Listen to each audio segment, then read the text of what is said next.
j'espère que vous allez bien. Moi, ça va. Si ça ne va pas chez vous, ça ira, ok? Tenez bon. On est positif ici. Ça ira. Nous allons parler des aides de l'État américaine. Les aides que fournit l'État américain. Les quelques aides que je connais sont les aides du côté des études. Ils aident à finir les études, à aller à l'école. Il y a beaucoup d'aides dans ce domaine-là. Aussi, il y a les aides que je maîtrise vraiment bien, les services sociaux, les aides pour le loyer, les aides pour la nourriture, les aides pour la santé, l'assurance, un peu de tout. Il y a, on fait tout. Ici en Amérique, leur gouvernement, c'est tellement bien.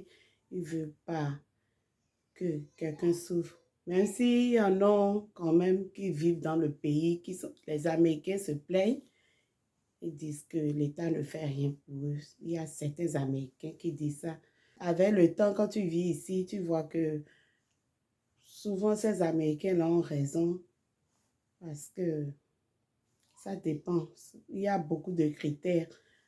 Ça dépend de combien ils sont en train de mettre le mois, de leur paycheck. Tout est déterminé ici, comme je vous l'avais dit, par rapport au paycheck. On déduit tout ici par rapport à ce que tu gagnes. Donc, du coup, il y a d'autres Américains qui n'arrivent pas à joindre le bout. Mais nous, vous savez, comme nous, on quitte quelque part, on souffrait chez nous là-bas. Bon, c'est pas tout le monde qui souffrait. Mais quand je dis souffrait, c'est genre, on cherche une meilleure vie que ce qu'on avait chez nous en Afrique ou ailleurs. Pour tous ceux-là qui immigrent pour aller ailleurs, c'est pour la recherche d'une meilleure vie. Donc, du coup, pour nous, c'est plus facile d'encaisser tout ce qui se fait dans ce pays-ci, tout ce qui se passe dans ce pays-ci. Mais pour eux-mêmes qui sont déjà ici, ils trouvent que le système n'est pas bon. Mais nous, quand même, ça nous aide. On aime bien. Ils sont en train de courir dans tous les sens. Les enfants, ils sont en train de crier seulement. Ils ne me laissent pas faire la vidéo. Ils sont en train de crier sur eux. Anyway, bref. Donc, comme je le disais, il y a plusieurs sortes d'aides que l'État américain fournit à sa population. Dans le côté d'aide apportée aux femmes enceintes que j'ai déjà dit, quand tu es enceinte, automatiquement, l'État t'aide. Maintenant, ça dépend aussi. Quand tu abuses, bon, je parle de mon cas, quand tu abuses trop des trucs de l'État aussi, parce que c'est comme s'il y a un quota. Et quand tu dépasses ce quota-là, il ne veut plus te donner l'assurance. Mais 2 grossesses, j'ai eu 3 grossesses ici, n'est-ce pas? Donc, la 3e, ils n'ont pas voulu me donner l'assurance parce que d'abord, monsieur travaillait plus. Moi, j'avais stoppé le boulot, mais monsieur travaillait plus. C'était son ICOM qu'on utilisait pour pouvoir appliquer. Donc, du coup, bam, ils ont refusé. Et après, quand j'ai fait mes recherches aussi, ils devaient me donner, mais ils ne m'ont pas donné. Ils m'ont envoyé vers le marketplace. Là-bas, tu achètes des assurances moins chères où tu peux payer par mois 20 $, 50 $, ça dépend. Ça dépend. Donc, du coup, ils m'ont envoyé vers ce marché-là où je devais payer pour avoir des soins, mais je ne payais pas beaucoup. Mais je devais quand même payer quelque chose. Parce que après, quand j'ai fait mes recherches, ils ont dit que quand j'étais enceinte, la 2e grossesse, là, j'ai eu quelques petits trucs. Et j'avais aussi la dent qui me faisait mal. Comment on appelle ce truc-là? Wisdom teeth. Les dents de sagesse. Les dents de... Le mot là était gagné. Les dents de sagesse me dérangeaient un peu. Donc, paraît-il que ici, quand ils ont 12 ans, ou déjà l'adolescence, on leur arrache ça. Et chez nous, en Afrique, ça ne se fait pas. Donc, ici, ça a commencé par me faire mal, surtout quand j'étais enceinte. Donc, après, quand j'ai accouché, on m'a enlevé ça. Et c'était une chirurgie. C'est une chirurgie pour enlever tout ça. C'était au moins 4 noms. Donc, on devait enlever en même temps. Donc, du coup, c'était pas des carrés, c'était des wisdom teeth. Donc, on m'a fait l'opération, ce qui a vraiment agi sur l'assurance de l'État.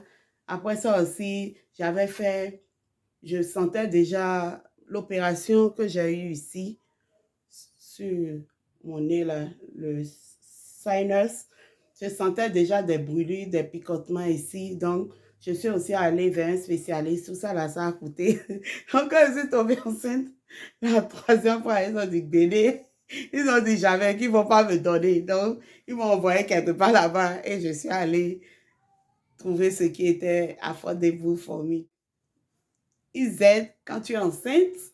Ils aident pour le manger, pour la santé et aussi pour le loyer. C'est-à-dire, quand tu viens et que tu es enceinte, quand tu tombes enceinte ici, tu peux appeler pour les maisons pas chères. J'ai oublié comment on appelle ça. Tu appliques pour ça et après, on te met sur la liste d'attente. Moi, je n'ai jamais fait ça. C'est les gens qui en parlent, j'ai entendu. Et les gens font ça quand même. Et ça réussit pour eux. Et c'est des maisons, des appartements que quand vous prenez souvent, c'est tellement moins cher. C'est moins cher. Il y en a qui ont la chance de payer même entre 300 et 500 dollars. Donc, c'est vraiment moins cher. Ou toi, tu es en train de souffrir pour payer 1300, 1500 dollars. Vous voyez, ceux-là sont en train de payer moins pas. Donc, du coup, ils vont forcément économiser. Donc, à part ça, il y a aussi, je vous en avais parlé, les aides du côté de l'école. On t'aide avec la scolarité des enfants. On ne va pas parler de scolarité, d'autant plus que on ne paie pas la scolarité ici, mais on t'aide quand même quand ton enfant est un bébé et que tu ne sais pas où mettre l'enfant. Il y a des garderies d'enfants où tu dois payer. Je vous avais expliqué cela dans une de mes vidéos. Quand tu paies, c'est tellement cher, c'est cher, c'est cher. Tu t'imagines, tu vas payer 250 dollars par semaine ou 300, ça dépend de chaque état. Chez nous ici, je vous avais montré, c'est entre 325 à today child, yeah, 325, 425, ça dépend de combien. Si c'est du matin jusqu'au soir, ou c'est juste la journée, ou c'est juste la soirée. Donc, du coup, l'État apporte son aide à ceux-là qui ont besoin de mettre leurs enfants dans des garderies, mais qui ne peuvent pas. Et pour cela, vous allez appliquer pour le child care, ils appellent ça, non? Et maintenant, quand vous êtes éligible, on vous dit d'amener l'enfant à la garderie pour payer peut-être seulement 15 dollars la semaine. Ça, chez nous ici, on appelle ça le CCAS, ce service-là. Et quand tu veux appeler pour le CCAS, il va falloir que toi et ton mari, vous travaillez dans mon état ici. Toi et ton mari, vous travaillez. Mais quand c'est seulement le mari qui travaille, que la femme est à la maison, là, tu patientes et ton enfant a 3 ans pour commencer le pre-K. Je vous avais expliqué le pre-K. On regarde le taux de pauvreté de la famille et en fonction de ça, l'enfant pourra aller à l'école sans problème, sans rien payer. Non. À part ça, il y a aussi le côté de la nourriture. Il y a le WIC. Le WIC, c'est plus pour les femmes enceintes et les enfants jusqu'à 5 ans. Et le EBT ou SNAP pour tout le monde. Ça, c'est pour tout le monde. Et même, on peut donner ça à un enfant même qui a jusqu'à 21 ans ici. Ça dépend. En fait, tout dépend de votre income. Tout dépend de l'income. On dirait que la vidéo aussi aura une deuxième partie. Vos enfants là, ils ne me laissent pas.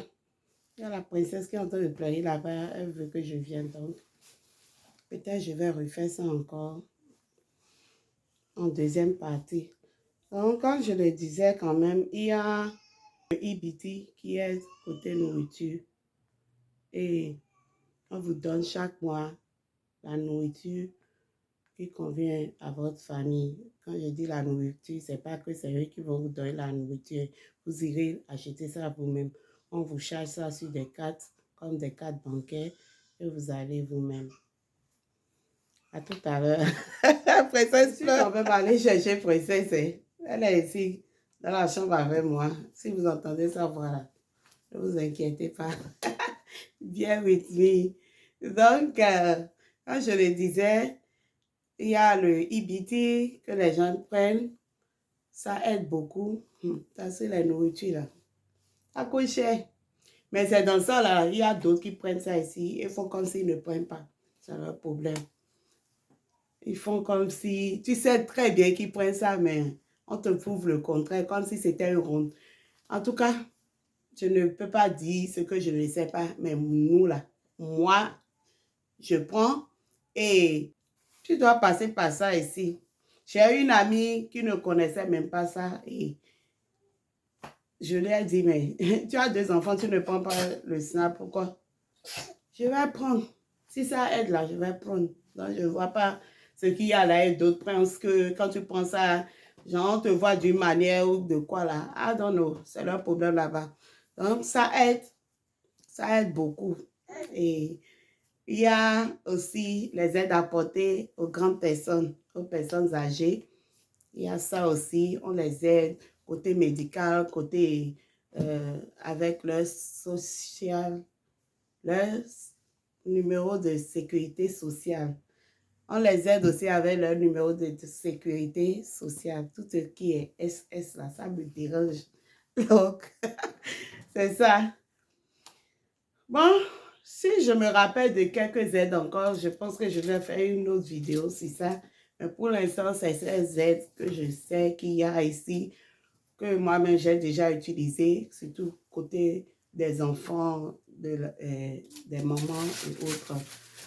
À part ça, il y a aussi certaines personnes, par exemple, quand tu as quitté un état pour un autre état et que tu ne sais pas encore où loger, tu as ta voiture, tu peux, en attendant, vivre dans ta voiture si tu peux. Il y a des gens qui sont courageux qui le font. Tu peux vivre dans ta voiture si tu n'as pas envie de... Si tu n'as pas encore les moyens pour payer ton loyer et plusieurs autres choses, tu vis quand même un mois comme ça. Il ne faut pas exagérer parce que d'abord, il y a des lois ici dans certains États qui refusent qu'on vive dans les voitures. Donc, parce qu'on peut t'agresser, on peut te faire n'importe quoi. Donc, il ne faut pas abuser des trucs. Tu peux vivre dans ta voiture et chercher du boulot quand tu viens. Pour te laver, tu peux aller dans les fitness, les planètes fitness, les salles de gym. Il y a des inscriptions qu'on fait par mois là-bas et c'est 10 $ seulement. Donc, tu peux prétendre aller faire le gym et puis aller te laver après. Ou tu peux aussi aller dans les Walmart, dans des grands shopping centers là. Tu peux aller là-bas et il y a toujours des douches. Il y a toujours des douches. C'est ta toilette. Il y a les restérias. Si tu trouves un resteria qui n'est pas loin de là où tu es, tu pars là-bas si tu paies. Il y a d'autres restérias, on ne paie pas, mais il y en a, on paie et puis tu te laves bien et tu sors. Il y a tout ça là. Il y a beaucoup de trucs. Mais n'abusez pas parce que vous n'êtes pas quand même venu ici pour rester vivre dans des voitures. Il y a d'autres qui vivent dans les maisons de malades là. Dans les maisons de retraite, ils s'arrangent avec ceux-là et on leur permet de nettoyer, de faire le cleaning là, ou en tout cas d'apporter quelque chose qu'ils peuvent apporter pour pouvoir rester là. Il y a plusieurs sortes de moyens quand tu n'es pas aussi bien à l'aise financièrement pour vivre ici. Quand tu as souvent des challenges, vous savez, il arrive des moments de la vie où ça ne va pas et tu as besoin de ces trucs, de ces services-là pour évoluer. Juste pour te dépanner pour 1 mois, 2 mois et c'est bon. Mais quand c'est trop long, là, c'est plus trop bon. Il y a les aides apportées aux personnes handicapées aussi. Les personnes handicapées, l'État les aide beaucoup, beaucoup. Et j'aime le fait que même quand tu portes les verres, quand tu as un problème avec tes yeux, l'État t'aide pour... Parce que c'est des trucs qui coûtent cher. Les visites médicales, la chirurgie pour ça, c'est des trucs qui coûtent vraiment cher. Donc l'État aide pour ça, ceux qui n'arrivent pas à marcher, ceux qui ont des problèmes des yeux, ceux qui ont des problèmes avec leur cœur, beaucoup de choses, ils aident beaucoup, beaucoup. Ceux qui ont la tension, ceux qui ont le diabète, il y a tout, toutes sortes d'aides qu'ils apportent. Et c'est très bien. Donc, c'était tout pour aujourd'hui. Si vous avez des questions, posez-les-moi et je vais essayer de vous répondre. Bisous et à la prochaine. Princesse, elle a tout renversé ici. Elle a ouvert le tiroir. Elle a tout enlevé. Tout est par terre, rien, rien. Ok, on m'a donné du boulot. Je vais travailler. Passez une bonne soirée. À la prochaine. Oui, ce que Princesse a fait ici. Elle a tout mélangé. What are you doing, Princess?